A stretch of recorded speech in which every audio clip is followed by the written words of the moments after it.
오늘 우리가 함께 묵상할 말씀은 에스더 8장 15절에서 17절까지 말씀입니다. 모르드게가 푸르고 흰 조복을 입고 큰 금관을 쓰고 자색 가는 배 겉옷을 입고 왕 앞에 서 나오니 수산성이 즐거이 부르며 기뻐하고 유다인에게는 영광과 즐거움과 기쁨과 존귀함이 있는지라. 왕의 어명이 이르는 각 지방 각 읍에서 유다인들이 즐기고 기뻐하여 잔치를 베풀고 그날을 명절로 삼으니 본토 백성이 유다인을 두려워하여 유다인 되는 자가 많더라. 아멘. 그래서 이제 8장부터는 하나님의 반전의 역사가 본격적으로 펼쳐지는 장면입니다. 유다 민족의 구원과 승리, 그리고 후에 제정되는 불임절의 배경이 담긴 중요한 부분입니다. 그 가운데 오늘은 특별히 유다인에게 주어진 영광과 기쁨, 그 존귀함에 집중해 보고자 합니다. 말씀을 통해 우리 각자의 삶에도 하나님이 주시는 회복의 은혜가 임하기를 소망합니다. 먼저 본문 15절 말씀입니다. 모르드게가 푸르고 흰 조복을 입고 큰 금관을 쓰고 자색 가는 베옷을 배 겉옷을 입고 왕 앞에서 나오니 수산성이 즐거이 부르며 기뻐하고. 이 말씀은 모르드게가 어떻게 영광을 받았는지를 분명히 보여주고 있습니다. 더 이상 굵은 베옷을 입고 재를 뒤집어 쓴 채 궁궐 문 앞에 앉아 조롱을 받던 그 모르드게의 모습은 찾아볼 수 없습니다. 이 장면은 하나님의 백성이 억울하게 고난을 받을지라도 결국 하나님의 손에 의해 영광과 존귀함으로 회복된다는 사실을 말해줍니다. 사랑하는 성도 여러분, 모르드게가 고난을 받았던 이유는 무엇입니까? 표면적으로는 하만에게 절하지 않았기 때문이지만 그 근본적인 이유를 살펴보면 그가 하나님의 백성이기 때문입니다.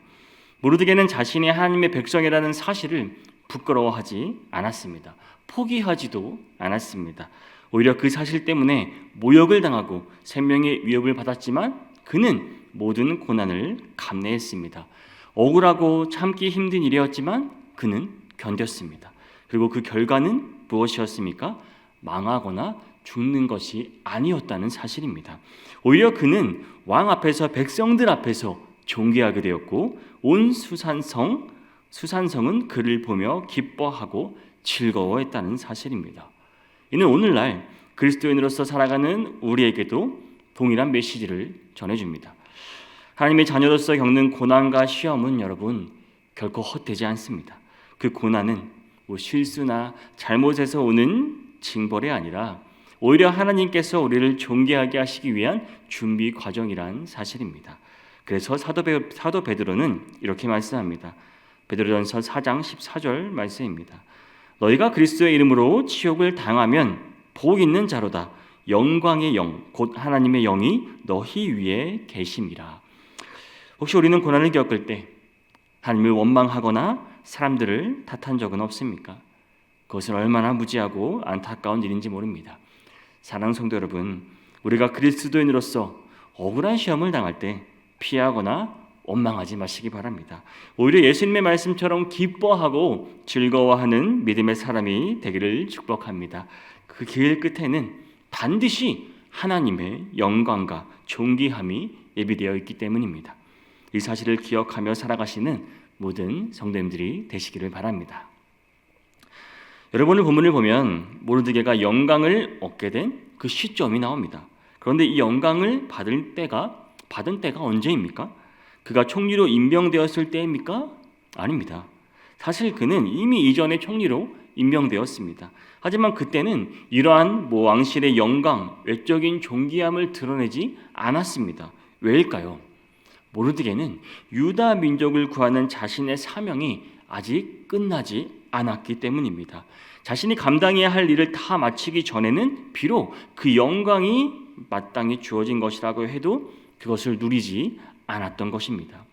사랑하는 성도 여러분, 이것이 바로 우리가 가져야 할 영광에 대한 태도입니다.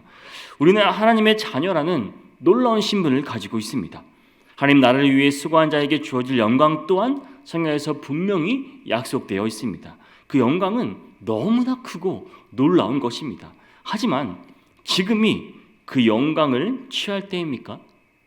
지금은 우리가 한가하게 영광을 누릴 때가 아니라는 것을 성경은 말하고 있습니다. 아직 우리의 싸움은 끝나지 않았습니다. 지금도 싸우고 일하고 섬기고 헌신해야 할 때입니다.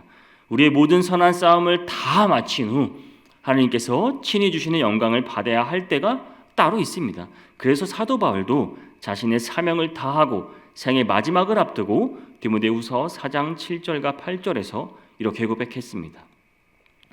나는 선한 싸움을 싸우고 나의 달려갈 길을 마치고 믿음을 지켰으니 이제 후로는 나를 위하여 의의 면류관이 예비되었으므로 주 곧 의로우신 재판장이 그날에 내게 주실 것이며 내게만 아니라 주의 나타나심을 사모하는 모든 자에게 노니라.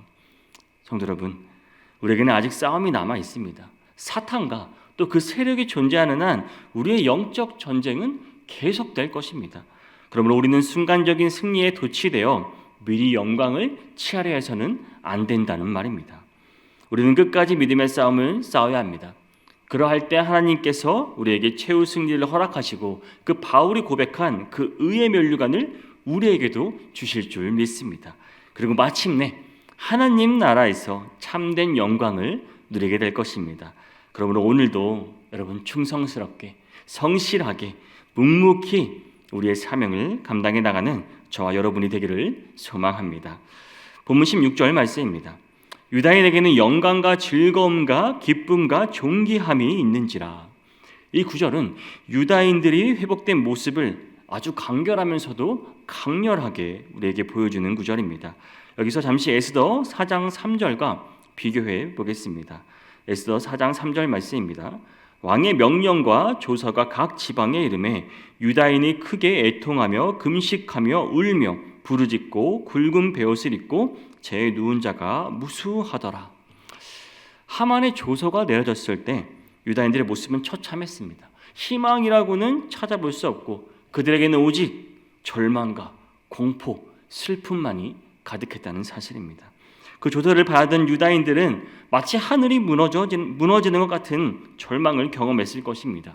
하지만 하나님은 그 절망을 외면하지 않으셨습니다. 불과 2달, 열흘 만에 상황은 완전히 뒤바뀌었습니다. 하만은 처형되고 모르드게가 세워졌으며 유다인들은 되려 자신들을 헤아려 했던 이들을 물리칠 수 있는 권한까지 얻게 되었습니다. 결과적으로 유다인들에게는 영광과 기쁨, 즐거움과 존귀함이 임했습니다. 그야말로 반전의 은혜인 것입니다. 생각해 보시기 바랍니다, 여러분.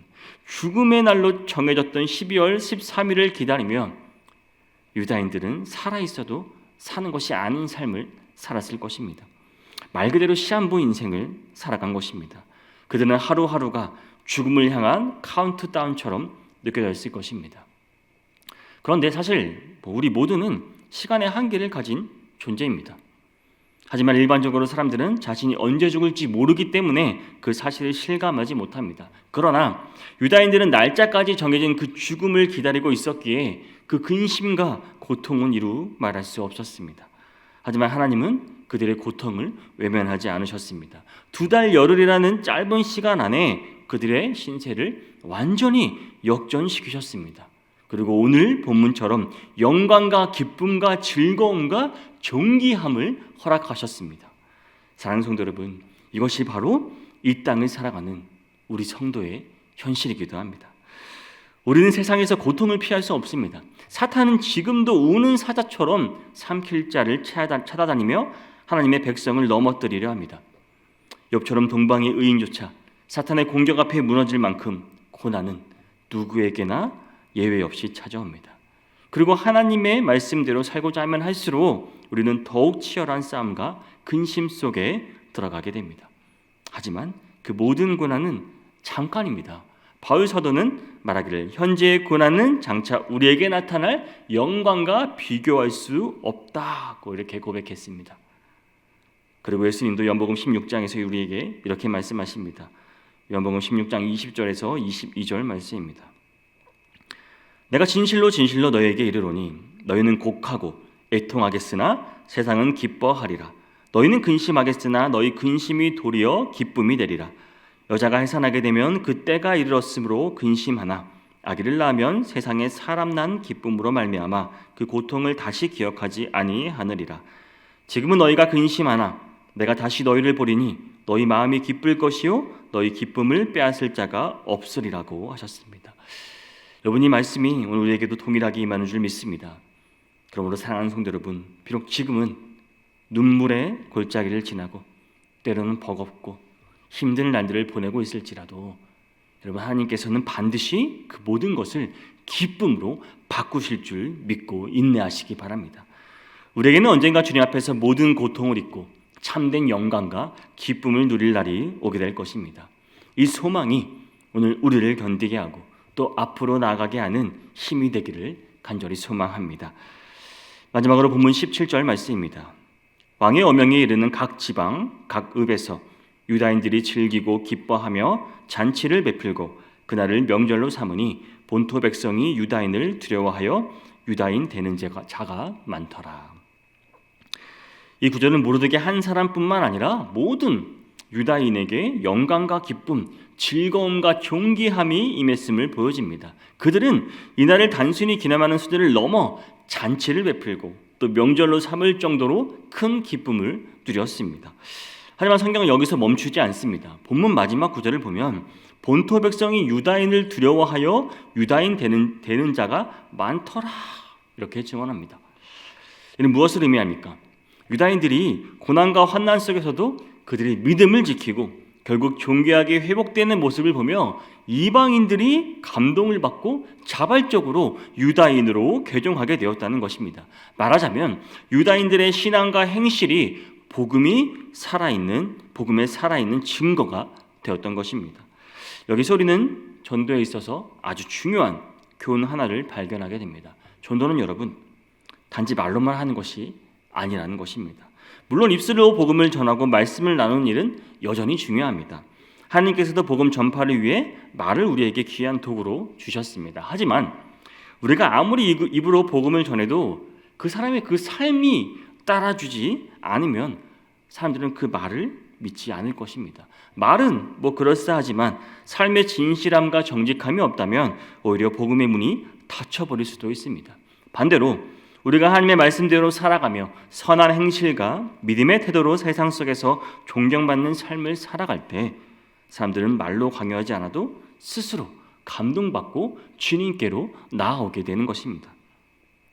초대교회 성도들의 삶이 그러했습니다. 그들은 거리에서 외치며 전도하지 않았습니다. 그런데도 구원받는 사람들이 날마다 더해졌습니다. 왜일까요? 사도행전 2장 47절은 이렇게 말씀합니다. 하나님을 찬미하며 또 온 백성에게 칭송을 받으니 주께서 구원받는 사람을 날마다 더하게 하시니라. 또 마태복음 5장 16절에서는 이렇게 말씀하십니다. 이같이 너희 빛이 사람 앞에 비치게 하여 그들로 너희 착한 행실을 보고 하늘에 계신 너희 아버지께 영광을 돌리게 하라. 사랑하는 성도 여러분, 우리는 이제 입술로만 복음을 전하는 것에 그치지 말고 우리의 삶 전체가 전도가 되는 그런 신앙인이 되기를 소망합니다. 이 마지막 때에 여러분, 행실로 복음을 증거하는 성도, 우리의 빛을 통해 하나님께 영광 돌리는 성도님들이 되시기를 주님의 이름으로 축복합니다. 사랑하는 성도 여러분, 오늘 본문을 보면 모르드게가 고난을 당할 때 유다인들도 함께 고난을 받았고 또 그가 영광을 입을 때에도 유다인들이 함께 영광을 누렸음을 우리는 알 수 있습니다. 이보다 더 분명하게 그리스도와 성도의 관계를 보여주는 예가 어디 있을까요? 모르드게와 유다인들이 뗄 수 없는 관계였던 것처럼 우리와 예수 그리스도의 관계도 결코 끊을 수 없는 불가분의 관계입니다. 요한복음 15장 4절에서 주님은 이렇게 말씀하십니다. 내 안에 거하라 나도 너희 안에 거하리라.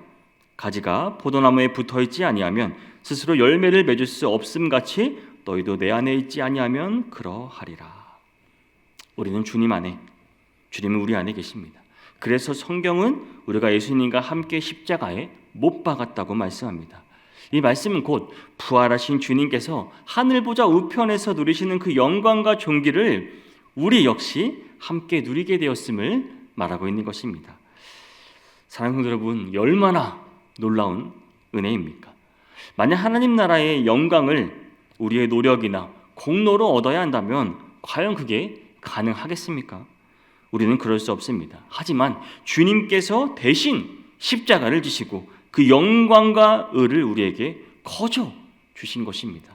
여러분, 이 은혜를 기억하시기 바랍니다.